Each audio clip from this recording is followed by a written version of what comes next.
Okay, I don't know how much you can hear me, but this is one of the pictures I'm going to edit. Yes, basically I've put it in the Photoshop. First thing I want to do is take a look at the white balance. What have we got? Also,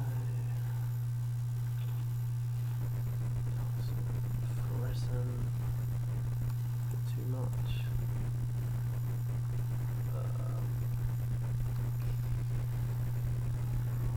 We'll go for cloudy, I think, maybe. Daylight or cloudy.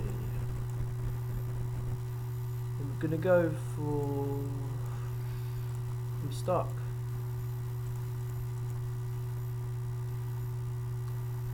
No, I'll go for daylight because it gives a lot of blue, but it's not as blue as the other one. That was a bit too much. The picture. First thing we're going to do is what I've shown you loads of other times. Make a new layer. Fill it with orange. I think it's similar to the other one. That's E8A634. And make it 30%. Go through them. Yeah, there's the right one. Go for colour burn because it sees it sort of makes like a little radial thing around the or radial sensor light around the photo. Yeah, and it sort of brings out all the nice bits of colours. See, there it is without it, and there it is with it. So it sort of brings the picture closer together. I'm just going to flatten the image. Let's just see what this looks like. Do another one. This sometimes looks good. Maybe that's a bit too much. Yeah, that'll do. Yeah, put a pin light on 10%. That makes it look.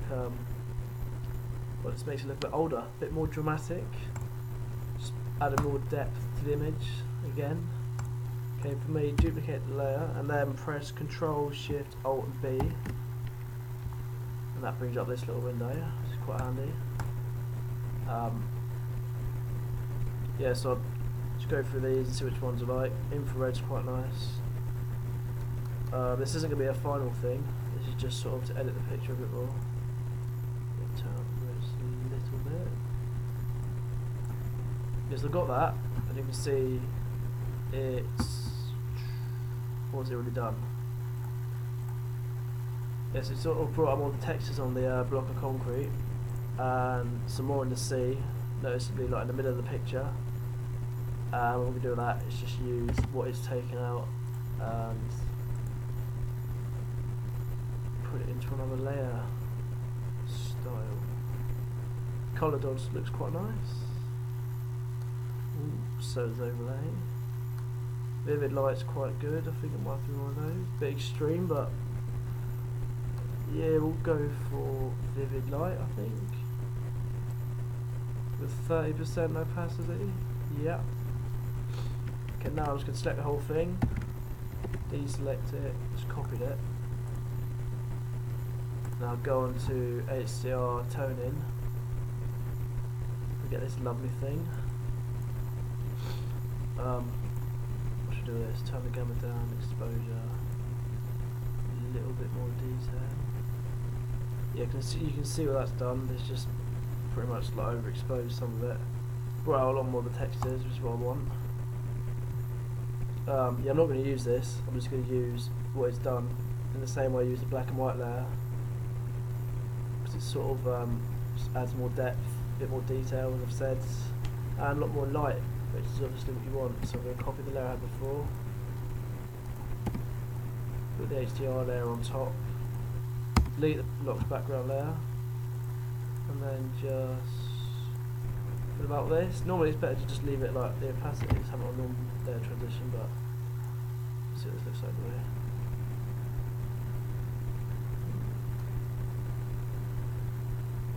Bit dull.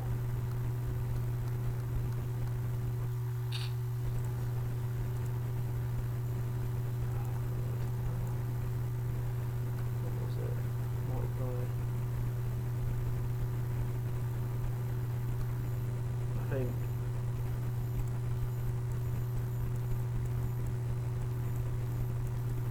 Sorry, I'm trying to do this from memory. I think this is how exactly I did it.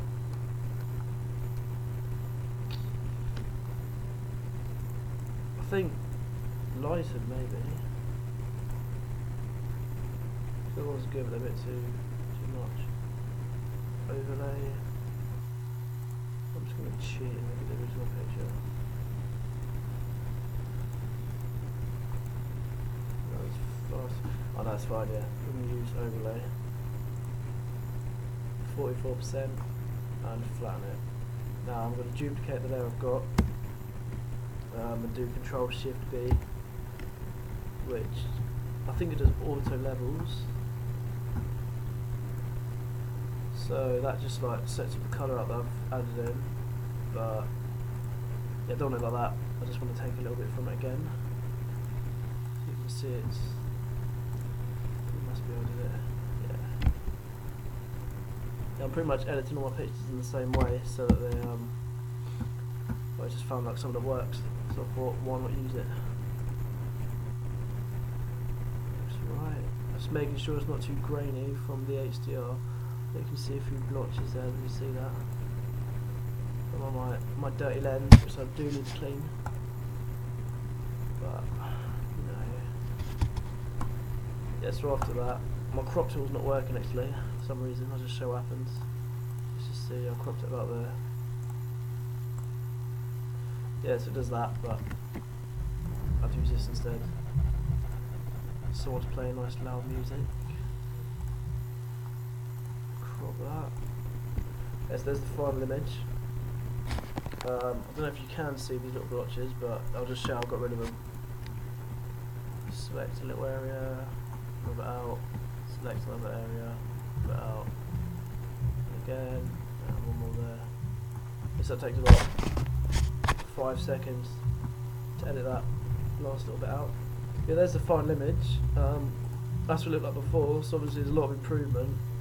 I just use the HDR setting.